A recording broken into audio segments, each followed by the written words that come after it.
Bumili ako ng tiket ng loto para sa mga biyenan ko. Hindi ko sinasadyang mali ang dalawang numero. Minura nila ako at sinabing malas ako. Sinira ko raw ang swerte ng buong pamilya. Sa galit itinulak ako ng asawa ko pababa ng hagdan. Napinsala ang binti ko, ngunit kinabukasan ay ang draw. Ang tiket na mali ang numero 00911100 ay nanalo ng napakalaking premyo. Masayang-masaya silang nagpunta para kunin ang premyo. Ngunit wala man lang silang pagsisisi sa akin. Itinapon nila akong baldado sa basement. At hinayaan akong mamatay. Araw-araw parang aso nila akong pinapakain. Binabato lang ako ng isang mangkok ng tira. Balak kong makipagdiborsyo kapag gumaling na ako. Ngunit dumating ang katapusan ng mundo. Biglang bumagsak ang temperatura ng buong mundo. Sa loob lamang ng ilang araw, mula 30 degree bumaba sa 10. Umabot sa 0 hanggang -30. Parang nagyelo ang buong mundo. Pumasok sa mundo ng yelo at nyebe. Hindi na nila ako binibigyan ng pagkain. Tiniis ko ang lamig at gutom sa basement. Hanggang sa tuluyan akong mawala. Ngunit, marahil naawa sa akin ang langit. Ako ay muling nabuhay. Sa buhay na ito, kakain ako ng inihaw sa tabi ng kalan. Habang pinapanood silang nasa nagyayelong labas. Unti-unting nagyayelo hanggang mamatay. Sa pagkakataong ito, pinagawa ko pa rin ang maling set ng numero. At lihim akong bumili ng tamang set. Ang tamang tiket ay ibinigay ko sa pamilya nila. At ang maling tiket, ang siyang mananalo ng jackpot, ay para sa akin. Paglabas ko ng tindahan ng loto, diretso akong tumakbo sa palengke. Ito, at ito rin. Balutin mo lahat para sa akin. Para saan mo bibilhin ang mga ganito? Pakain sa aso. Syempre ang tinutukoy ko ay ang pamilya ko. Mabubuting biyenan. Mas mababa sa 7 araw na lang bago ang global na pagyeyelo. Sa panahong iyon sobrang lamig. Biglang tataas ang mga presyo. Isang repolyo aabot ng 2,000. Kahit may pera ka hindi ka pa rin makakabili. Puputulan ko na agad ang supply nila ng pagkain. Tingnan natin kapag dumating ang pagyeyelo. Kung paano pa sila magiging mayabang. Pagdating sa bahay, nag-aaral ang biyenan kong lalaki ng susunod na numero ng loto. Ang asawa ko ay naglalaro ng cellphone sa sofa. Nakikipag-chat sa ibang babae. Abala ang biyenan kong babae sa alahas niyang ginto at pilak. Palagi niyang iniisip na mawawalan ng halaga ang pera. At ang mga alahas ang pinaka-maaasahan. Ngunit hindi niya alam, kapag dumating ang katapusan ng mundo, pagkain lamang ang pinakamahalaga. Tatay, naitaya na ang tiket na gusto mo. 76 na oo, wala ka na talagang silbi kundi ito. Ang tanga mo, bakit ka bumili ng mga bulok na dahon? Hindi man lang tatagal ng 2 araw. Mahinahon akong nagpaliwanag, may discount sa palengke ngayon. Napakamura ng mga gulay na ito. Kalahati ay libre pa. Ano pang tinititig mo? Pulutin mo na at magluto ka na. Sa loob ko gusto ko nang maglagay ng lason sa pagkain. Para mamatay silang lahat, ngunit kailangan kong magpigil. Dahil ang mamatay agad, ay masyadong madali para sa kanila. Ang mga ganitong masasamang tao, kailangang pahirapan ng dahan-dahan. Para tumatak sa kanila magpakailanman. Kinabukasan, gaya ng inaasahan, nanalo ang itinago kong tiket ng 25 milyong premyo. Pagkatapos ng buwis eksaktong 20 milyon. Samantalang hindi nanalo ang tiket ng biyenan ko. Sa galit ay nagwawala siya sa bahay. Lahat pinapuna at sinisisi. Malas. Sobrang malas talaga. Nagpaalam akong lalabas para mamili ng gulay.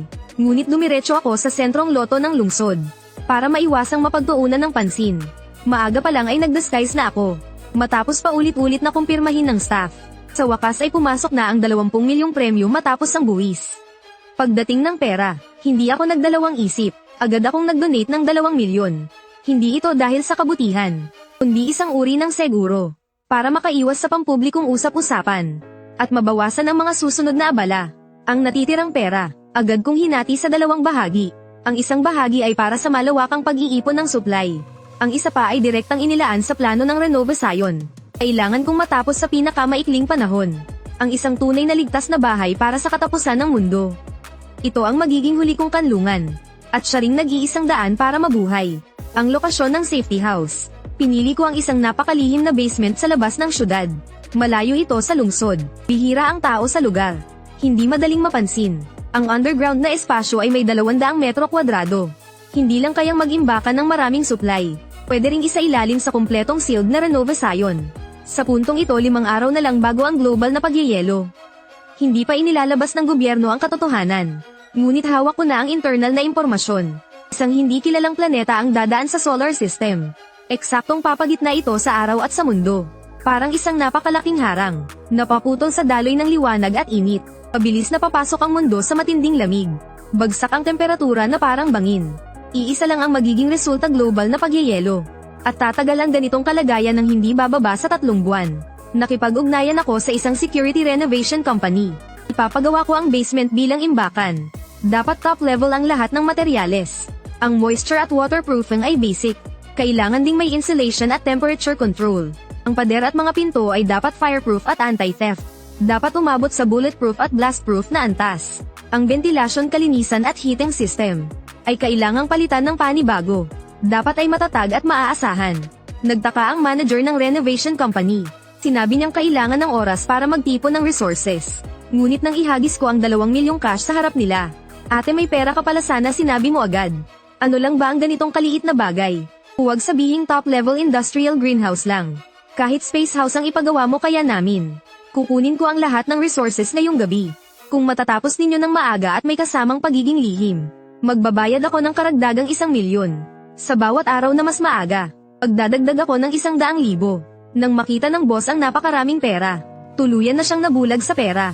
Lahat tumigil muna. Iwan muna ang ginagawa at tumingin dito. Lahat sumama sa akin sa mismong site ng construction. Hindi na kailangang magligpit. Bilisan ninyo. Opo. Bilisan ninyo. Tunay ngang walang tatalo sa kapangyarihan ng pera.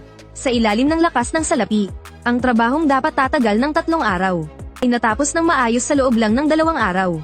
Tinitingnan ko ang bahay na tibay parang kuta. Napuno ng emosyon ang loob ko. May ilang aircon at refrigerator sa loob. May kalan at sistema ng ventilasyon. Mayroon pang ang mahigit 10 tahimik na generator.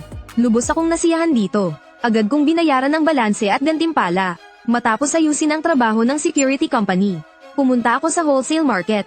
Magbubukas ako ng food store sa loob ng compound. Kailangan ko ng napakaraming supply. Pangunahing mga pagkaing pang matagalang imbakan. Lahat ng nasa listahan ay kukunin. Ang dami ay ayon sa pinakamataas na pamantayan. Huwag kang mag-alala, ako na ang bahala rito. Xiaoliho, bilisan mong bilangin ang inventaryo. Lauzang taken ang mga pabrika para sa supply. Sa loob ng 2 araw, naiprepara na nila ang lahat ng supply. At dinala ito sa basement sa kalagitnaan ng gabi. Halos walang pumupunta sa basement, kaya walang nakapansin. Pag-alis ng wholesaler, masaya kong sinuri ang lahat ng in-order ko. Walang kulang ni isa. Sariwa ang mga gulay. Buong-buo pa ang katas. Kumpleto ang mga karne, at pasado ang kalidad. Maayos ang takbo ng mga refrigerator. Binilang ko isa-isa. May daan-daang kilo ng bigas, harina at mantika. Ilang daang kilo ng mga gulay. Ilang daang kilo rin ng mga karne. May mga freezer sa loob ng silid. Kapag dumating ang yelong katapusan ng mundo, hindi na kailangang mag-alala sa pagyeyelo. Isinasaalang-alang ang problema sa pagpainit pagkatapos ng yelo. Naghanda rin ako ng mahigit 10 set ng space level na protective suit. Mga down jacket. Kayang labanan ng matinding lamig na -100 degree. Hindi na dapat ikabahala ang tubig sa mundo. Pero naghanda pa rin ako ng kalahating silid ng purified water. At mga water purifier. Bukod pa rito, bumili rin ako ng ilang frozen food. At self-heating rice at hot pot. Habang mas malamig ang taglamig, mas masarap ang mainit na pagkain. Ang mga supply na inihanda ko hindi lang tatagal ng 3 buwan.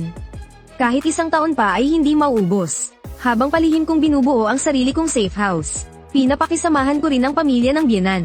Sa 3 araw, biglang bumagsak ang temperatura mula 30 degree hanggang 10. Ang tag-init ay biglang naging taglagas. Sa una ay walang pumansin. Ngunit pagsapit ng 4 na araw, biglang dumilim ang araw. Umuulan pa ng bahagyang nyebe. Halos umabot na sa 0 ang temperatura. Hindi agad mahanap ng ahensyang pangpanahon ang dahilan. Kasunod nito ay ang biglaang pagtaas ng presyo. Sa tuwing lalabas ako para mamili ng gulay, sinasadya kong umuwi na walang dala. O kaya simbolikong bumibili lang ng atsara at tinapay. Tuwing kinu-question ako ng mga biyenan kung bakit ito lang ang binibili, agad akong nagpapakita ng mukhang kawawa. Biglang bumaba ang temperatura ngayon. Sobrang taas ng presyo ng mga bilihin. Ngayon ang isang repolyo ay umabot na sa 100 piso. Ang 100 piso ay sapat na para bumili ng ilang tiket ng loto. Kung lahat ay ipambili ng gulay, napakalaking lugi. Oo, tama. Bumili ka ng repolyo, kakainin mo lang at mawawala. Pero kung tiket ng loto, baka sakaling manalo ng jackpot at makabawi. Muling nagpadala ng 100 piso ang biyenan kong lalaki. Sinabi niyang bukas bumili pa ako ng ilang tiket. Masaya kong tinanggap. Baka ito na ang pagkakataon. Dito na ako babawi. Bagamat may sama ng loob ang biyenan at asawa, wala rin silang magawa. Kinuha na lang nila ang mga dating inimbak kong pagkain. Kumakain ng atsara at umiinom ng malabnaw na lugaw. Hay, dahil ang lahat ng gastos sa bahay ay hawak ng biyenan kong lalaki. Gaya ng inaasahan, pagkalipas ng 2 araw, ang dating punong-puno na refrigerator ay kalahati na lang ang laman. Hanggang sa gabing iyon, biglang bumagsak ang temperatura, agad itong bumaba sa -50 degree. Bumuhos ang malakas na ulan. Nagyelo ang ulan, nagyelo ang buong lungsod, punong-puno ng takot ang mga lansangan. Nagkandara pa ang mga tao sa pagbili ng mga supply. Biglang tumaas ang presyo ng pagkain, damit at iba pang pangunahing pangangailangan. Dati 50 sentimos lang, ngayon 500 na. Kung gusto mo bumili ka. Pagkalipas ng ilang araw tataas pa ito. Pero kung hindi bibili, malamang ay magugutom hanggang mamatay. Sa ganitong napakalamig na taglamig, maagang pinaganya ng komunidad ang sistema ng pag-init. Ngunit napakamahal ng bayad sa pagpainit. Malayo sa sapat ang ipon ng pamilya. Dati ilang libo lang ang kailangan. Ngayon ay umaabot na sa 10,000. Kapag walang init, maghintay ka na lang na magyelo hanggang mamatay. Walang magawa, napilitan ng biyenan kong babae na ibenta ang lahat ng alahas para maibayad sa heating fee. Sobrang nanghinayang siya, ngunit marami pang malalaking gastusin matapos bumaba ang temperatura. Nagmakaawa ang biyenan at asawa ko sa biyenan kong lalaki para sa pagkain. Sa huli napilitan din siyang pumayag, dahil lumabas ako para ay pataya ang loto ng biyenan. Kaya ang pamimili ng gulay ay napunta sa biyenan kong babae. Ngunit natakot ang biyenan kong lalaki na magwaldas siya, kaya nagpasya siyang samahan siya mismo. Ngunit nang makarating sila sa kalsada, ang tanawing bumungad ay nagpatigil sa kanila. Ang karaniwang walang bumibili na carrot ay nagkakahalaga na ng 1,000 bawat piraso. Tubos na kapos ang supply. Samantalang 500 piso lang ang dala ng biyenan kong lalaki. Akala niya ay marami na siyang mabibili. Ngunit hindi pala sapat ang perang iyon. Habang magbabalik sana sila para kumuha pa ng pera, bigla akong lumabas mula sa kanto. Tatay, nanay, saan po kayo pupunta?